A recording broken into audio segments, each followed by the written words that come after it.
It was the opportunity of a lifetime, Quinn thought, almost too good to be true. Fixer had sold him information about a ship, ripe for the plunder, hauling expensive equipment. It was a lone pilot travelling unescorted. Quinn had paid well for its route and the perfect time and place to strike. This shouldn't be any problem at all, Quinn mused. His ship was one of the fastest in the sector. It was also stealthy and could easily surprise anyone who wasn't expecting his arrival. He had spent a fortune on the best drive systems available. This job could finally pay off that debt. At the appointed time and location, Quinn pulled back the lever and the E-drive dropped him out of the drift. But the expected target wasn't there. Only Fixer's ship, flanked by a pair of heavily armed pirate corsairs. They demanded he power down and prepare for boarding. Then they jammed his comms and moved in. It would take too long for his E-drive to recharge. There was no escape. It was then that Quinn realised that he was the target. He'd even paid Fixer well for the privilege. I knew it. Too good to be true.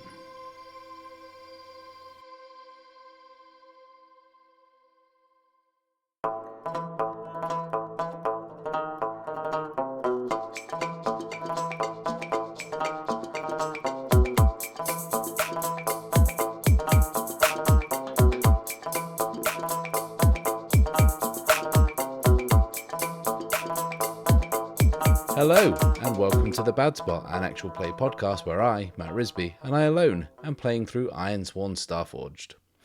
This week's tale from the drift was from the rather menacingly named HeadHunter, to whom I am eternally grateful for submitting such a fantastic piece that is exactly the kind of hard-boiled prose I enjoy. And if you want more from them, then check out their Starforged actual play blog entitled Oracle of the Forge. There's more than 30 episodes on there so far, and I've been enjoying working my way through it.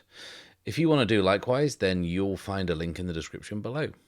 And if you want to roll some dice and write something for me to read at the beginning of a future episode, then the submission guidelines and contact details are on screen now. And whilst I have you, why don't you leave a like, subscribe, and click the little bell icon so you can follow along with the campaign each and every week. Last time out, Archer's peaceful night, recuperating in the wreck of the Rockhopper, was rudely disturbed by a giant monster. And this appeared to be an incredibly large reptilian creature with colour-shifting scales and a fearsome array of spines covering its hide.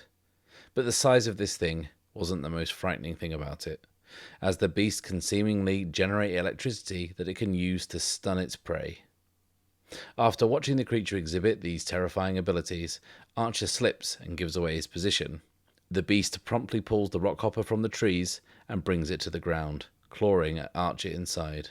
After another huge jolt of energy from the creature, Archer blacks out. Back on Sepulcher, we rewind to see the events post-prison break from Blake Sutton's point of view. We watch as she disarms a Bannersworn and escapes her cell, and works her way through the complex as the junk fleet arrives and the hauler detonates. We then see her witness the arrival of the Soulbinders and their landing craft about to dock in the hangar. Asriel Vega waits. As Sepulcher is rocked by blast after blast, he has been left standing in the corridor of the lowest level. Left waiting. The white light of the iron gate that Archer just stepped through has now faded. The plan, his plan, had worked for the most part. The trap that he had so carefully laid had sprung exactly as it should, and he had Archer exactly where he wanted him. So how had he slipped through the net? How had this scavenger escaped? How had this grub gotten away? Vega clearly didn't expect him to abandon the girl, but he did. And maybe he had overestimated the strength and depth of their bond, or maybe he had underestimated it. Either way, he was struggling to see how he had been in complete control of this situation, and now It was turned on its head, and he was standing on the lower levels of a Clan Thorn stronghold under attack. The junk fleet had found them. He had expected them to strike soon, but not now, and not here. Maybe he had underestimated them too. But he had been holding their leader, their figurehead, their talisman, for more than a year now. It had not slowed them down, and if anything, it had galvanized them, rallied them round a cause, that mad prophet he had kept in chains up in the cell block. And they would soon have their leader back. The grub was now gone, and all his prisoners, all his leverage had dissipated. Vega had nothing. He was no closer to acquiring the lens. It had been several weeks that he had first received the data from the conduit, and he knew that she would have double-crossed Clan Thorn, that she would have sold the information to all and sundry. But out of everyone, they were the most prepared to find it. Their military might and reach far extended that of their rivals. But here he was, the mighty Clan Thorn, vulnerable. And he was vulnerable too. And as he looked at the Bannersworn who had gathered around him, he didn't have to be a mystic to feel the fear and the distrust. They knew as well as he did that they just let a golden opportunity slip through their grasp, and that it was all his fault. So Asriel Vega waits for the one thing that will save him. And he can feel it. It's close. Suddenly, the lights that had been flashing on and off cut out completely, and after a second of complete darkness, the red emergency lights come on. This is it, Vega thinks. They are here. He moves purposefully towards the stairs, and the squad of Bannersworn falling in behind him. He moves up through the levels, the sounds of gunfire still being heard from distant corridors. And he knows the security of this place has been compromised, that he isn't safe. The escaped prisoners and the boarding party from the junk fleet will have them easily outnumbered. But the tide may very well have just turned in their favour, despite those odds. As they make their way through a series of service tunnels and darkened, smoke-filled corridors, they arrive at the upper hangar.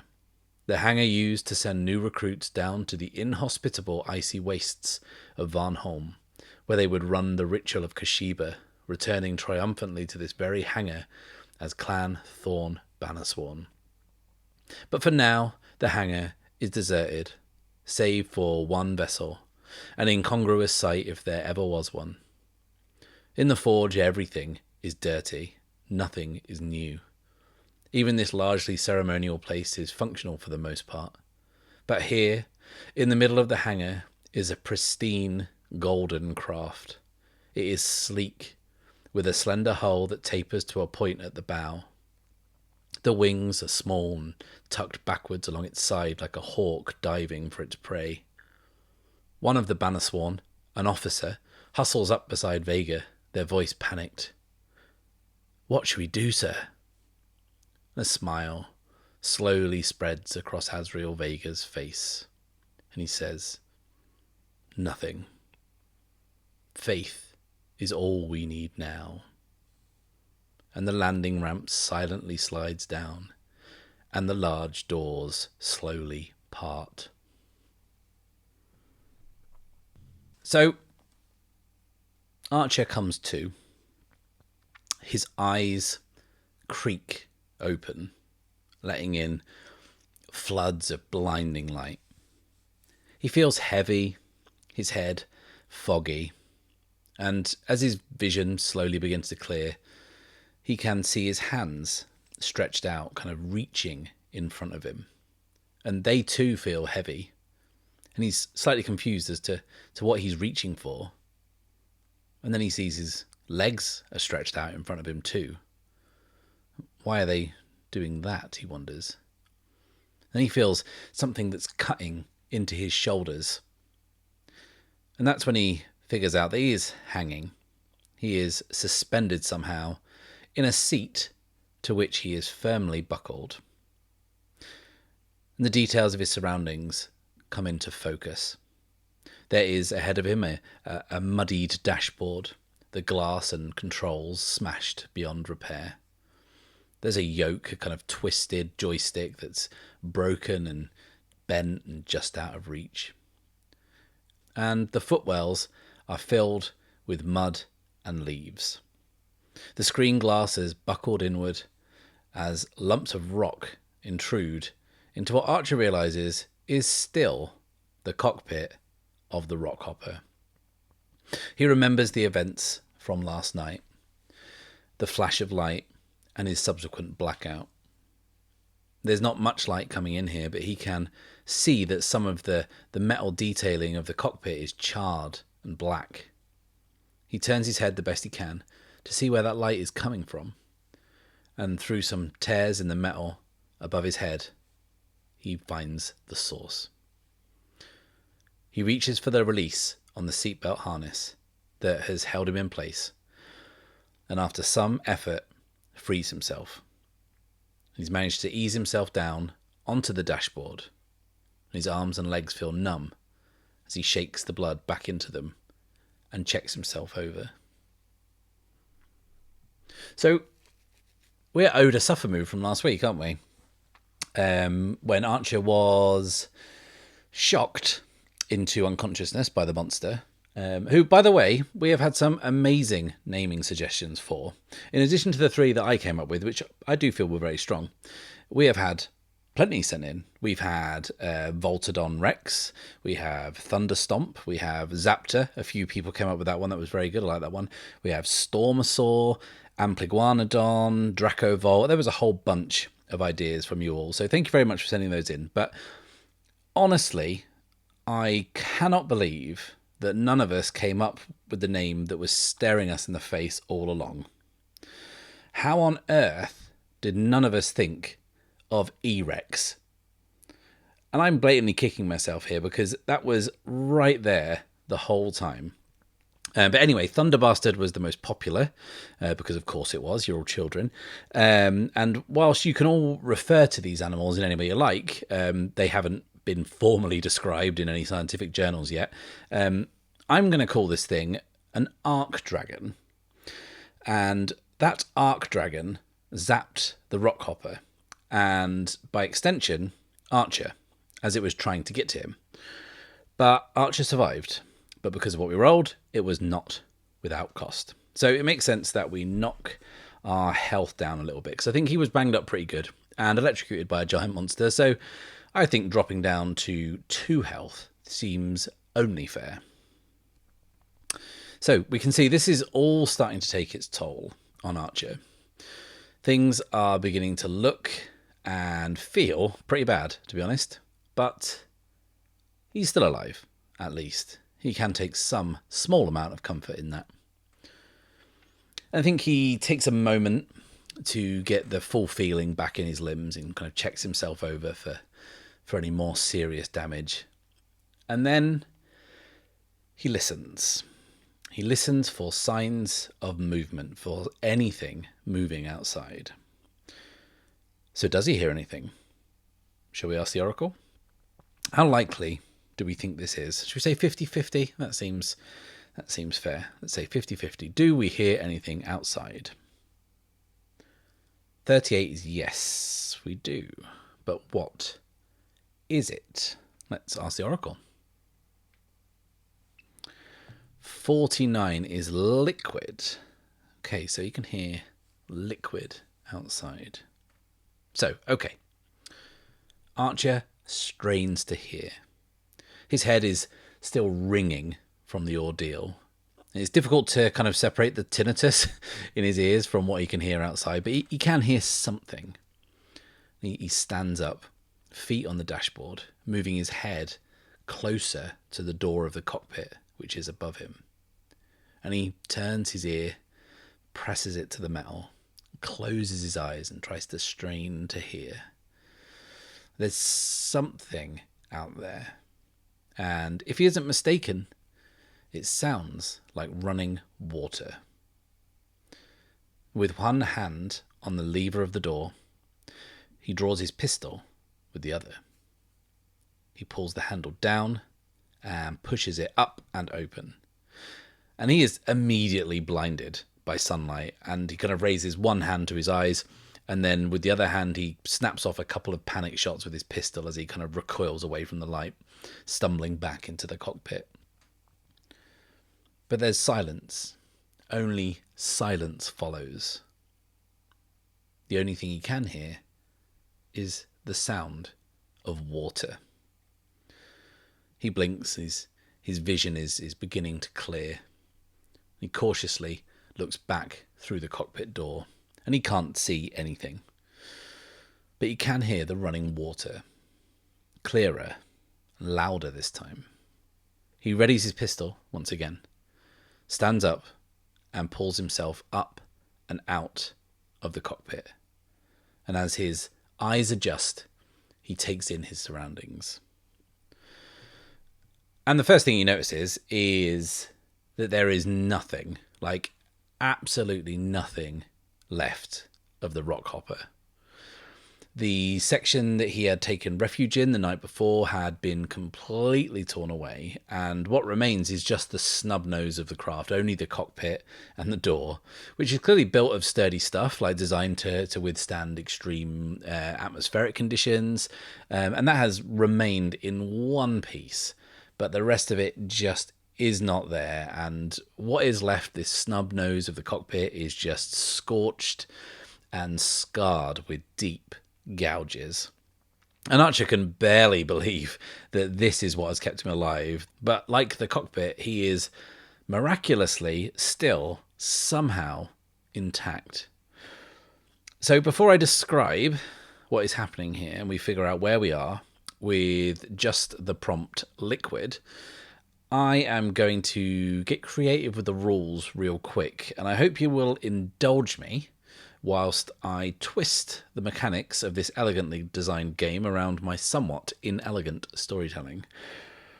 So, one thing is clear from this new situation, or if it's not clear, sorry, if I want to make it clear, is that we are now some way away from where we started when we got into the rockhopper wreck in the tree. Because I think it totally stands to reason that the Ark Dragon pulled the wreckage down and was trying to get to Archer, trying to kind of claw him out for a tasty little snack, like a little man canapé, a little human amuse-bouche, if you will. But the integrity of the cockpit has clearly frustrated the great beast, and enraged, like someone who has gotten their wrist stuck trying to get the last few Pringles from the bottom of the can.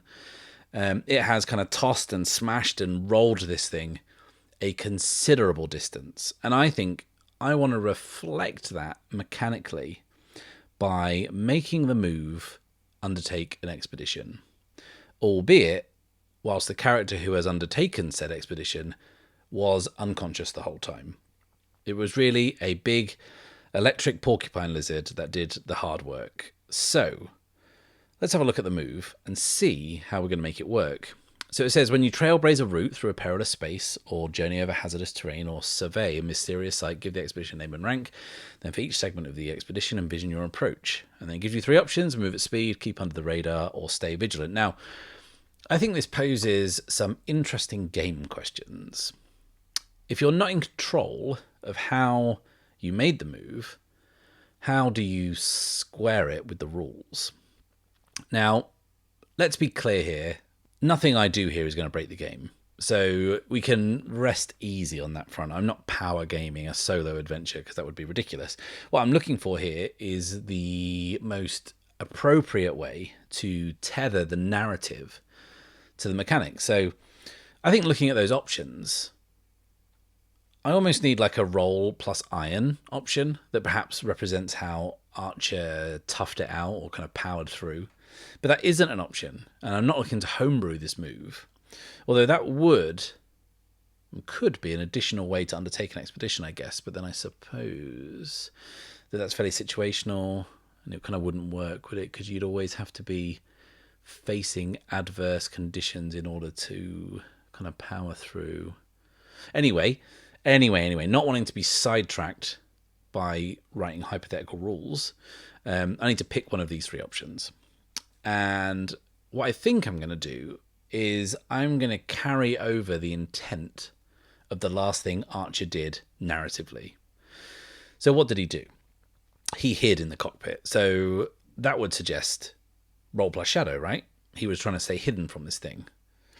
That could work.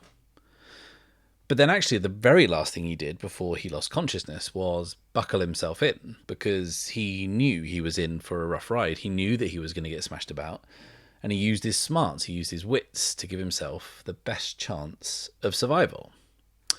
So I think it's going to be wits here. He prepared himself for the assault, and by virtue of that vigilance, he actually inadvertently prepared himself to make this unexpected, shall we say, surprise leg of the journey safely, or more safely. So I feel like I've squared that with both the rules and my own conscience. So we are going to undertake an expedition whilst unconscious, rolling plus wits. Yeah, weak hit. Sounds about right, doesn't it? So it says on a strong hit you reach waypoint, vision and location, mark progress. So let's do that now.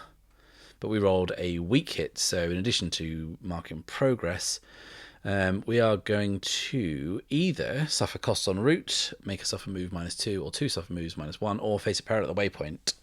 Now, I don't think either myself nor Archer has much stomach for further perils, so I think it will be a suffer move. Thank you. And looking at our tracks, I think it makes a good deal of sense to make 1 -2 suffer move and make that to our supply. So that is down at 2. So we are 2 across the board except for our momentum. So those mechanical effects out of the way, let's tie this all together. A weak hit on undertaking expedition, a hit of 2 to our supply, and the sound of water. So let's tie that together. So Archer is standing on top of this cockpit that has been upended. Its nose is buried a few feet down into the mud, and what is left of it is standing on end. It's supported, Archer can see now, by a large flat rock that's underneath the wreckage. And the terrain here is very different to where he discovered the rock hopper. He's not in a lush, verdant forest anymore. Around him are slate grey rocks and loose shale. And he is at the bottom of a short slope that leads upwards towards where the light is coming from. And he steps down from the cockpit onto the rock. And in front of the wreckage, the ground opens to a narrow stream, to which a steady flow of water runs from a waterfall about 2 meters above into a pool below. But on closer inspection, it is not a waterfall at all. The water is flowing from the open mouth of a giant stone reptile. And Archer kind of steps back in fright at first before he kind of catches himself. And it's the same design and execution as what he's seen before. And he moves closer and cautiously, as if it could somehow spring to life at any moment. And he studies it. And I think this, in this context, this thing here confirms 2 things. Like, one, it's clearly made by the same civilization as before, because it's the same design, it's kind of the same aesthetic. And 2, this serves a function, right? There's water coming out of it, and even if it's just decorative, that's still a function. And function implies some kind of level of technological advancement, I think. Whoever made this wasn't just kind of crudely replicating something they'd seen. This has a level of engineering skill behind it. It's either a water feature or as part of the coolest sewage network in the universe. But yeah, this is interesting. So the water is flowing between the teeth of this lizard, and Archer puts his hand out into the downward stream. And he splashes the water to his face, and it feels fresh, revitalizing. It definitely is not sewage, which is lucky. And Archer washes away the blood and grime from his face and cups some water to his mouth and drinks thirstily. He feels briefly revived. He reaches for his satchel to find that it isn't there. He panics for a second to think whether or not he left it in the main body of the rockhopper last night, because that body's no longer there. So he scrabbles back away from the pool and back into the cockpit and looks down, and to his eternal relief, his satchel is there, down in the footwell. But as he reaches for it, he can see that some of the contents have spilled out and have been smashed, like some of the field dressings that he had and some of the instruments he was carrying and things have kind of been left shattered down in the mud. So I think that's how we account for the hit to our supply. One thing that is intact, inexplicably, somehow untouched in his satchel, and this is a callback for everyone to last season, is a small glass orb, like a snow globe. It's the little terrarium thing that he found on the haunted derelict. And still amongst the dirt in this little orb is that tiny, tiny green shoot. And Archer gives a wry smile, amazed that this thing is still surviving after everything he's been through since he found it. He heads back out to the pool and finds a spot of earth. He twists the glass top of the terrarium open and claws away some soil in the floor, places the seedling tenderly in the hole before mounding the earth around it with his hands. This seems like a place that can support this little thing. It will certainly have a better chance here than in his satchel. And if not, he may have just introduced an invasive alien species to the ecosystem, but, Archer's going to Archer. He looks down on it before turning away, heading up to the slope, and going out to see where he is. And I think we are some way away from where we started. I think Archer gets to the top of the slope and he looks in all directions. And I think he has ended up very nearly at the mountains he was heading towards. I think behind him, he can see the grassy plains stretching out forever, but he can't see any of the recognizable landmarks. He can't see that watchtower, for example. He can see the tiny little black dots moving around the grass in the distance, the armadillo rat crabs going about their daily grazing. And I think he has found himself on the terrain that separates the grasslands from the mountains, like it's kind of like a rocky steppe, I guess, where the grass is still kind of there, but it's kind of patchier and paler in colour, and the rocks are more rugged and frequent. And I think he had been down a small dip in the terrain that had the pool at the bottom, and he kind of examines the ground, and he sees that the earth has been kind of churned up and disturbed by the cockpit of the rockhopper.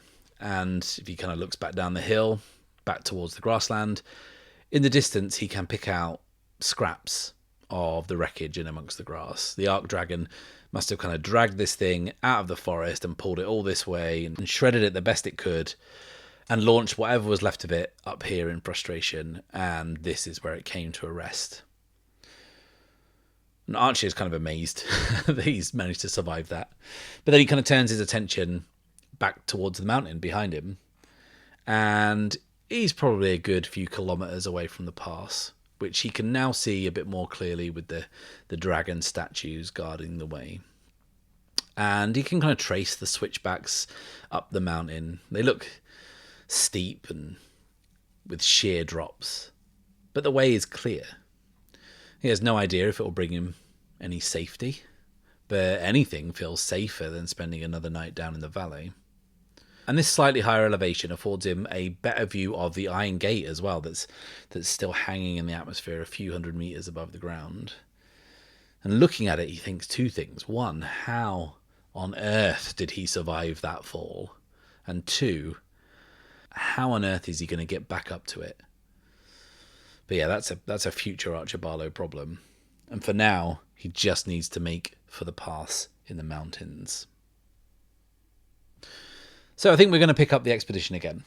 But I think that Archer is going to have a more detailed scan ahead first. And I think he's going to grab his little scope and have a little look to see what he can see. So we are going to make the move secure an advantage, which says when you assess a situation, make preparations or attempt to gain leverage, envision your action and roll. So this is definitely going to be observation. So he plants his staff into the earth and screws his little scope into the top, brings his eye to the lens and looks. A strong hit. Excellent. So not only is that +2 momentum, which takes us up to 7, which is meandering into actually useful territory there. We also get +1 on our next move. So I think that having scanned ahead, Archer can see that the path is clear. Maybe not in terms of like obvious threats or danger or anything, but what he can tell is that the route is very much clear and he knows where he's going. So he puts away his scope and he takes one last look back along the grasslands. One last look at the Iron Gate and then puts his head down and walks. So let's undertake an expedition. And I think we can probably aim to make this the last leg of the trip. So we're not going to move quickly. We can't, stay in the shadows. So we're going to have to do it being careful and vigilant. So we're rolling once again, plus wits.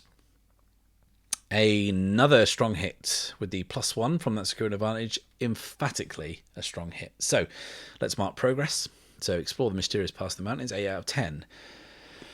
And I think it's time that we end our expedition, don't you? We're at 8 progress, which feels like enough, right? So we've got a fair bit of envisioning to do with the results of these 2 moves. But let's make the second move now and then tie it all together. So we're going to finish our expedition rolling against 8 progress.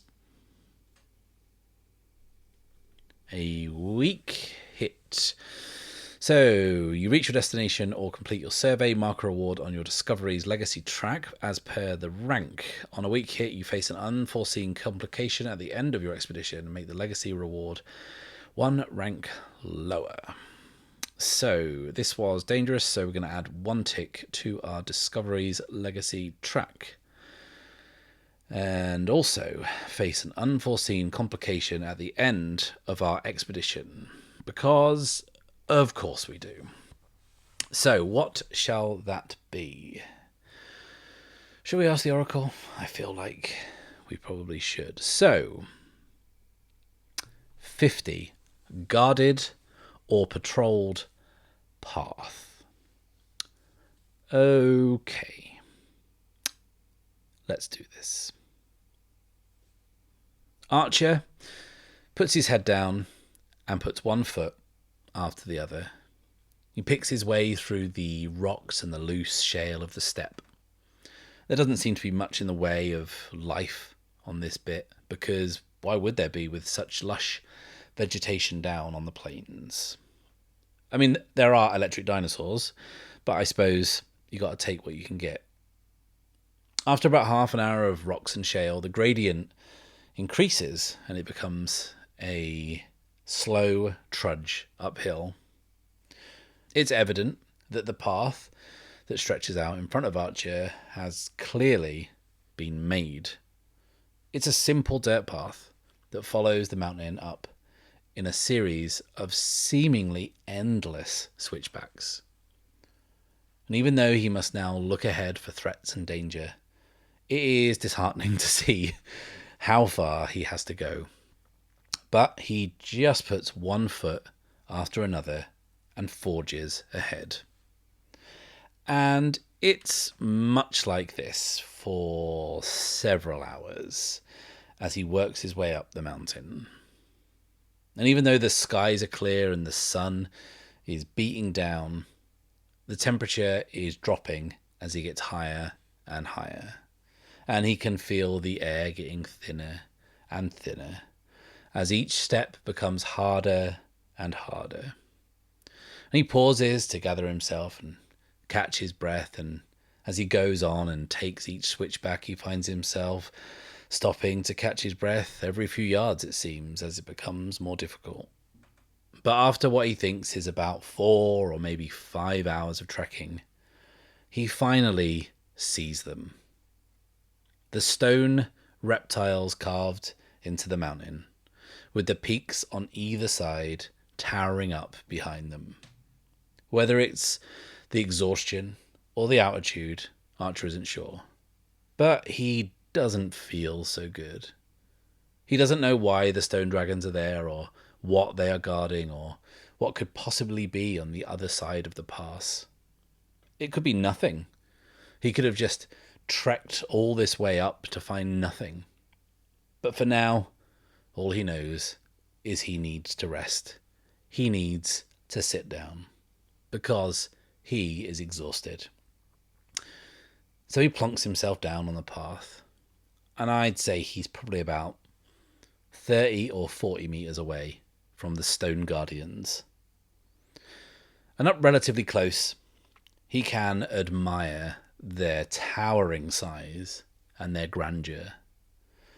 Each one stands maybe 5 or 6 stories high, and they are weathered far less than the other sculptures that he's found so far. You could go so far as to say that these look clean, and I would say maybe almost deliberately so. The rock that they have been made from appears to have been buffed, and it kind of stands out as being a paler grey than the rock of the mountains that surround them. Archer doesn't know. Maybe it's the exhaustion. Maybe it's the altitude. Maybe it's the fact that he doesn't feel so good. But he needs to keep going. He needs to get to his feet. And he does so with great effort and takes some heavy, sluggish steps along the final stretch of this path. In a few more minutes, he'll see what's between the guardians, what's through this pass. And he steps forward with a real, laboured effort. And as he does, he feels something splat against his jacket, just above his heart. It takes him a second to register before he looks down. It's a sticky, scarlet red goo.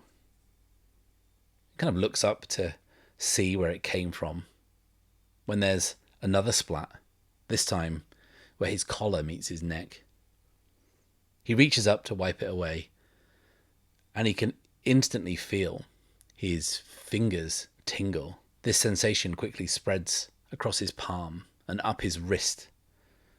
And where it's splashed on his neck, a similar sensation begins to course through his veins. His shoulder goes stiff in its socket, and the sensation passes down his other arm. He's rapidly losing feeling and movement in his whole body. As he starts to run, it reaches his legs. And what was already difficult now becomes impossible. He drops to his knees and keels over, rigid, his bones locked in place. As the tingling stops, he feels a strange peace descend over him, a calm. He can barely feel himself breathe or feel his heart beat. It's just slow and quiet. There are the giant stone lizards watching over him impassively. And he thinks to himself, they are hugely impressive. And he thinks once again, what a marvel they are. What an unusual sight. But what is even more of an unusual sight is that one of them just blinked.